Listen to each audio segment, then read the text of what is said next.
काली नजर।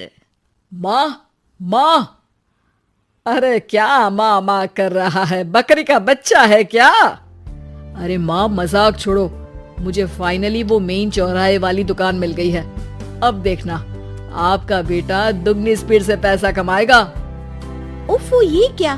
मेरी online makeup class चल रही है। इतनी जोर से क्यों बोल रहे हो आप दोनों?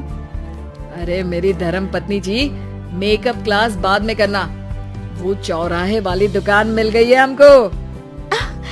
अरे वाह, रुको मैं अपनी माँ को फोन लगाकर बता देती हूँ।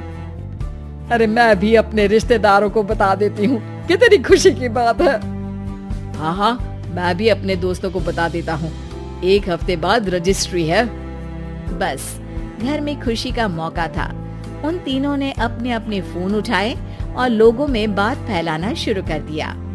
और रही सही कसर श्वेता बहू ने अपने पड़ोस में सबको बताकर कर दी। अरे वर्मा आंटी, अब हम भी जल्दी कार ले लेंगे। घर का रेनोवेशन होगा और ठाट से रहेंगे हम भी। अरे ऐसा क्या हुआ? लॉटरी बाटरी लग गई है क्या? अरे इस बार चौराहे वाली मॉल में हमको भी दुकान मिल गई है। दुकान नंबर 21 जो एकदम चौराहे पर है। अब ग्राहक बढ़ेंगे तो आमदनी भी बढ़ेगी ही ना। अरे वाह, कितनी खुशी की बात है। मैं बहुत खुश हूँ तुम्हें इतना खुश देख के। बाकी एक बात कहूँ, सबको मत बताते फिरना। किसी की नजर लग जाएगी तो खुशी की खबर वापस लौट जाएगी। हैं? ऐसे थोड़ी ना होता है। अब डरा रही हो। अरे सही कह रही हूँ। काली नजर कहते हैं इस चीज को, जब आप किसी को कुछ बताओ और वो काम बिगड़ जाए। अरे लेकिन मैं तो। तुमने सबको बता दिया ना? हाँ, फोन लगा लगा के। अब बच के रहना। काली नजर बड़ी खतरनाक होती है। श्वेता इतनी खुश रहती है कि वो वर्मा आंटी की बात पर ध्यान ही नहीं देती, जबकि पड़ोस में और भी लोगों से खुशी की खबर शेयर करती रहती है। अगले दिन राजेश बहुत दुखी होकर घर आता है। अरे बेटा, क्या हुआ? मुंह क्यों सूजा हुआ है? मधुमक्खी ने काट लिया क्या? माँ, वो दुकान किसी और के पास चली गई। किसी ने ज्यादा भाव लगा दिया। अरे पर बात तो आपसे हुई थी ना उस दुकान वाले की। हाँ, आज मैं टोकन अमाउंट देने गया था, तब मुझे पता चला। कोई आकर सुबह मुझसे पहले ही ज्यादा अमाउंट दे गया। काली नजर। क्या कहा? वर्मा आंटी ने समझाया था कि किसी को बताना मत, वरना काली नजर लग जाएगी। अच्छा, तुम्हें उनकी बात मान लेनी चाहिए थी। उनकी बात मान लेती, लेकिन उसके पहले ही सबको बता चुके थे ना हम तीनों। अरे अगली बार से ध्यान रखेंगे। कोई भी नई चीज होगी तो किसी को नहीं बताएंगे। तीनों कुछ दिन ऐसे ही रहते हैं, पर एक दिन श्वेता को एक मेल आता है। राजेश, मेरा ऑनलाइन मेकअप कोर्स कंप्लीट हो गया। अब मैं खुद का पार्लर खोल सकती हूँ। अरे वाह, अपने मोहल्ले में ही खोलते हैं। ये जो घर के सामने दुकान है ना, वहीं। हाँ, यहाँ सस्ती भी मिल जाएगी। अगले दिन श्वेता वर्मा आंटी के पास जाती है मिठाई का डब्बा लेकर। अरे आओ आओ, कैसे आना हुआ? जोर से नहीं बोलूंगी। वो सामने वाली दुकान है ना, वहाँ मैं अपनी पार्लर की दुकान खोलने वाली हूँ। उसकी मिठाई है। अरे वाह, बहुत बधाई हो तुमको।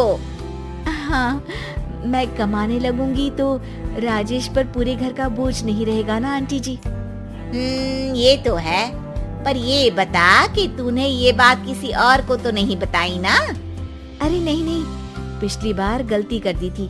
काली नजर लगी किसी की और राजेश के हाथ से वो दुकान चली गई थी। सबको मत बताना। चलो मैं चलती हूँ, कल दुकान की बात करने भी तो जाना है।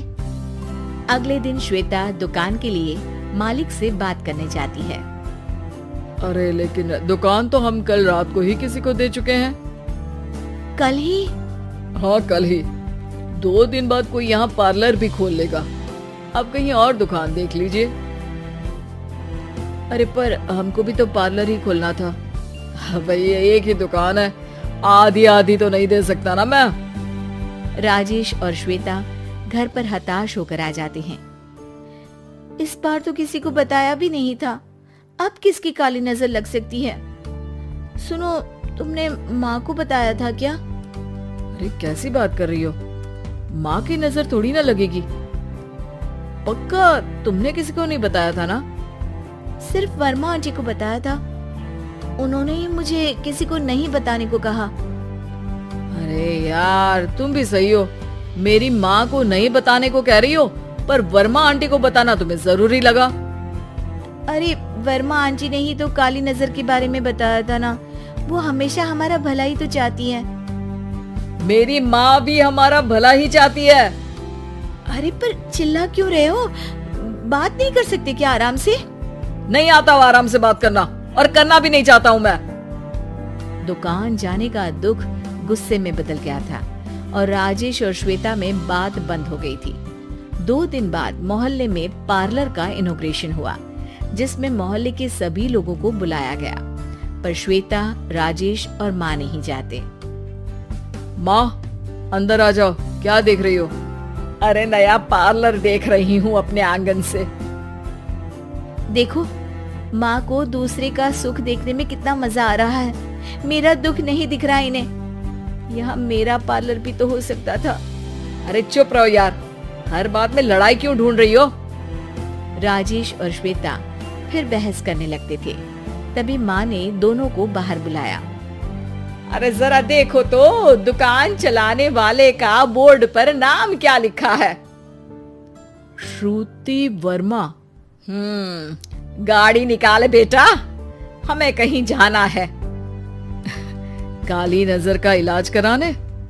राजेश अपनी बाइक निकालता है। तीनों ट्रिपलिंग कर रहे हैं। माँ राजेश को उस मॉल वाली दुकान पर लेकर जाती है जहाँ राजेश अपनी दुकान खोलने वाला था। यही दुकान लेना चाहता था ना तू? हाँ, पर इनको भी दुखी करने लेकर आई हो क्या यहाँ पर दुकान दिखाकर? वहाँ काफी नहीं था? अरे श्वेता थोड़ा सब्र रख, अभी पता चलेगा कि हम यहाँ क्यों आए हैं। बता, इस दुकान चलाने वाले का नाम क्या है? अनुपम वर्मा। कुछ समझ में आया? वो दुकान वाली श्रुति वर्मा, ये दुकान वाला अनुपम वर्मा, और हमारे पड़ोस में हमने उस दुकानों के बारे में बताया किसको था? अब वर्मा आंटी को। मतलब वर्मा आंटी ही हमारा काम बिगाड़ रही है? नहीं नहीं, ऐसा नहीं हो सकता, ये बस इत्तेफाक है। राजेश अपना फोन निकालता है और श्रुति वर्मा और अनुपम वर्मा के नाम फेसबुक पर सर्च करता है, जहां ये दोनों ही वर्मा आंटी के रिश्तेदार होते हैं। श्वेता को समझ में आ जाता है कि वर्मा आंटी की ही नजर काली नजर है। अब क्या करना है?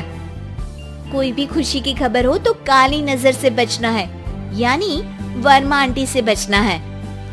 अरे पर मुझे ये समझ में नहीं आया कि वो हमारे साथ ऐसा क्यों करेंगी।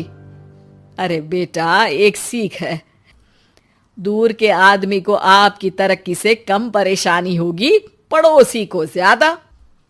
दोनों माँ की बात में हामी भरते हैं और अगला काम चुपचाप करने की कसम खाते हैं, ताकि आगे से वर्मा आंटी कोई काम ना बिगाड़ सके।